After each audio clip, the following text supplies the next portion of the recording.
Today's story involves a topic that I find to be extremely important. So important, in fact, that I've written an entire book called The Elevator Man around this topic. And in fact, I also have a sequel on the way that dives even further into it.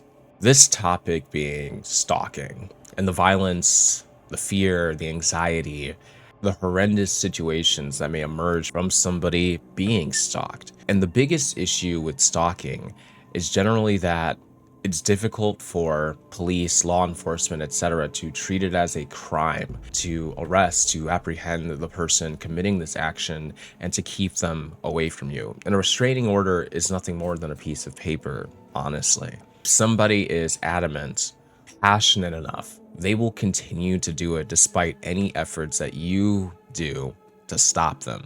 And many times this often results in the person being killed by the stalker, or even family or friends or their pets. It's a terrifying concept because it leaves the victim so defenseless, because legally in the United States, standing outside somebody's home, filming on public property, a sidewalk or on the street, etc., watching somebody isn't inherently a crime. And even if you do escalate to harassment, oftentimes it takes weeks, months even, before the judicial system does anything about it, if at all. But something that I discovered when looking through this story about Athena Lisa, somebody who was actually successfully able to escape from what was very clearly a dangerous stalking scenario that did result in the death of her dog, but fortunately no one else. There's an organization called Coburn Place, which is a domestic violence service provider based in Indianapolis, Indiana. They provide safe housing for survivors of domestic violence that includes those who are being relentlessly stalked by individuals, and they allow housing for up to 2 years in fully furnished apartments to help survivors stabilize while dealing with this domestic violence or stalking scenario. They really step in and have saved many survivors' lives, their livelihoods, and just provided them peace and comfort. It is a wonderful organization. And no spoilers, but the sequel to The Elevator Man actually involves something just like Coburn Place. But like I said, no spoilers. The book is still being worked on. Anyway, if you are interested in The Elevator Man after hearing me talk about it for a little bit, there should be a link to it in the description. Feel free to get yourself a copy. Now, Athena Lisa has actually put together a very compelling story up on the internet that tells exactly what happened from her words. And instead of paraphrasing this, I don't feel that would do this proper justice. So we're going to read exactly what she has written. And this is actually on the Coburn Place website. It is called Reclaiming Her Life After 7 Years of Stalking, Athena's Story. Trigger warning. This story contains content about domestic violence, stalking, and animal abuse. Please take care of yourself. I couldn't even tell you how I did it, but I did it, says Athena Lisa. I had to wear like 3 different faces. She hid what was happening to her from her children. Athena was being stalked for 7 years. Athena was 29 with 3 children when she met her abuser. Like most abusive relationships, it started out fine. He was nice and sweet, and then he lost his job. I was trying to help him find a job, she says. He was upset about something else, and I remember talking to him and trying to reason with him about a job and a plan. And he called me a bitch, she says. She decided to pick up the laundry she was doing at his house. When I went to get my laundry, he became violent and began fighting, says Athena. This is when he busted my lip and choked me. I contacted the police. The ambulance came.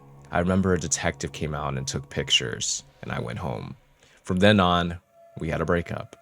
He began stalking her. Though they lived far apart from each other, he walked up to her house and threw rocks at her window. She called the police, and they talked to him and sent him on his way. He must have been out of his mind, says Athena. He walked all the way back home.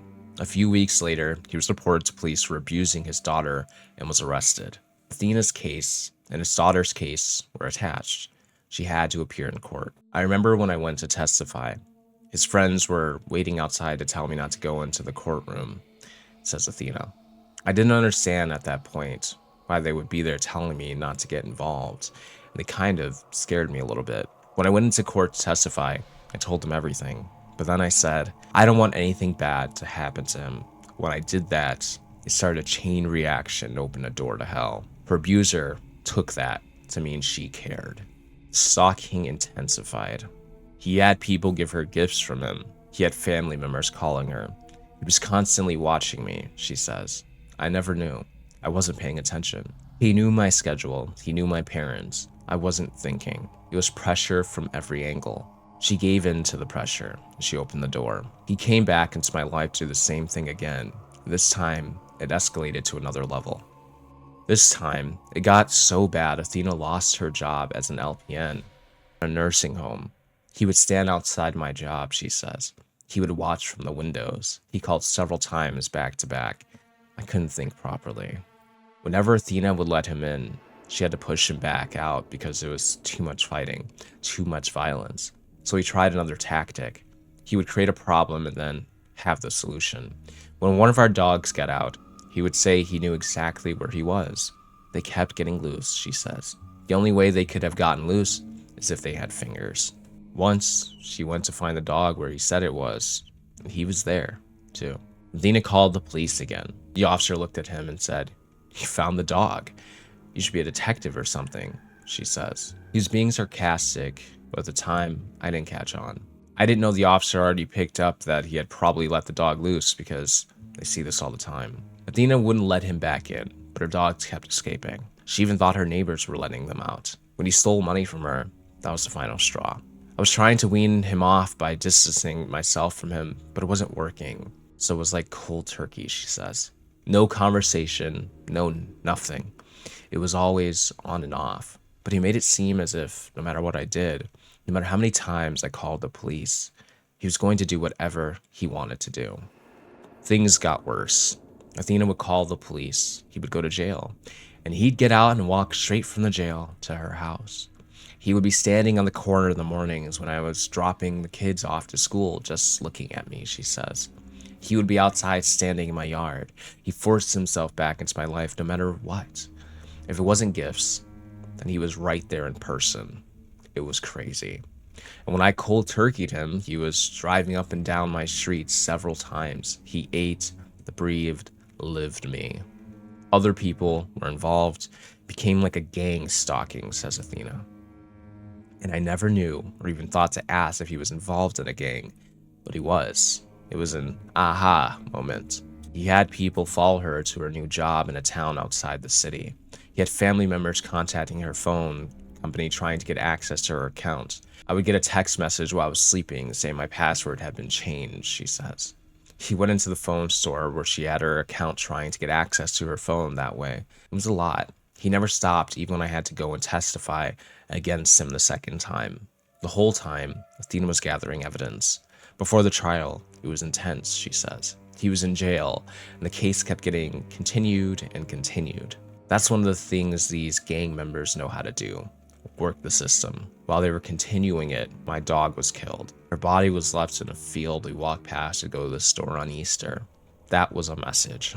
Somebody tried to set our house on fire. Her mail was being intercepted. She's sure she was poisoned by another man she had let into her life, who she later found out was a friend of his. Athena realized her abuser didn't take a plea deal because she wasn't supposed to go to court. They didn't stop me, she says. She testified he was in jail for almost a year. Athena moved before he got released and filed for another protection order because the other one was about to end. In less than 3 months, he was stalking her again.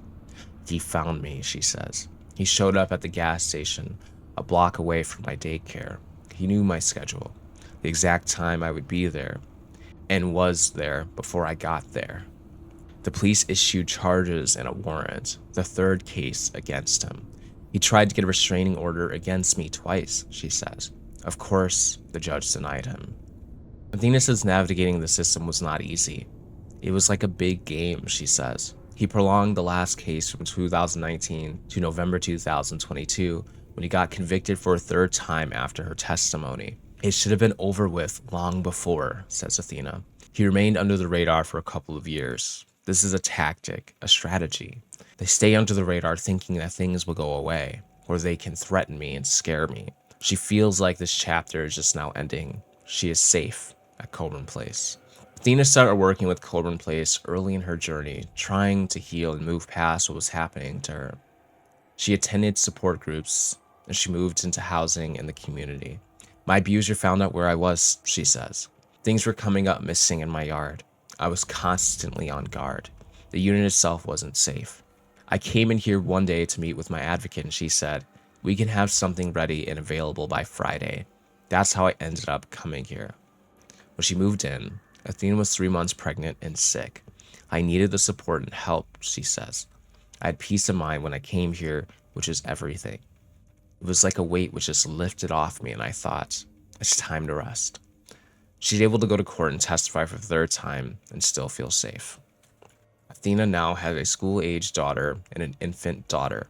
Her older sons moved in with their dads as teenagers. I had to have a face of carrying on and moving forward for them, she says. Dealing with this, I had to make sure my kids went to school and had what they needed. My sons played sports. They knew something was going on, but they couldn't see it. Only I could. Athena said her older daughter didn't notice anything that was happening outside the home. She's like a butterfly. She does her own thing and doesn't pay attention to stuff, she says. Her daughter wants her to find a partner. She wants to see me happy, says Athena. But I don't want her to feel like I need to be with somebody to be happy. I'm loving myself right now. I'm healing. I've healed from a lot of stuff. I'm trying to heal on a deeper level.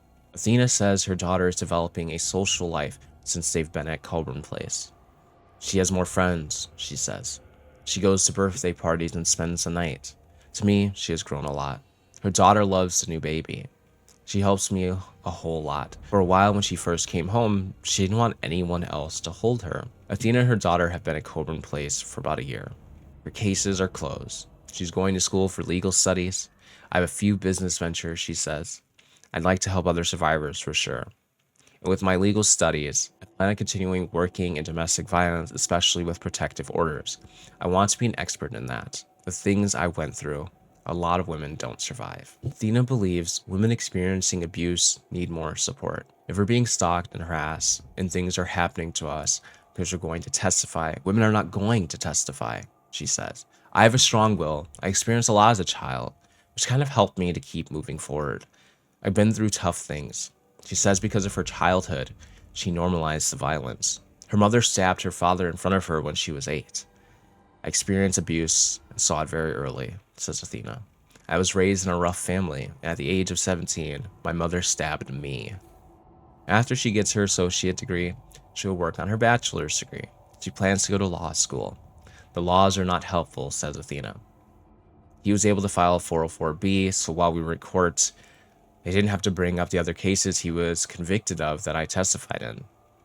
That's what I want to work on.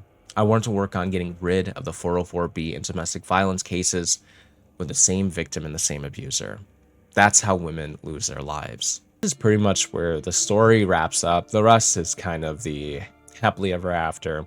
She's pursuing college education to change her career path, etc. This type of case is extremely important because there are so many stalking incidents that don't result in a happy ending.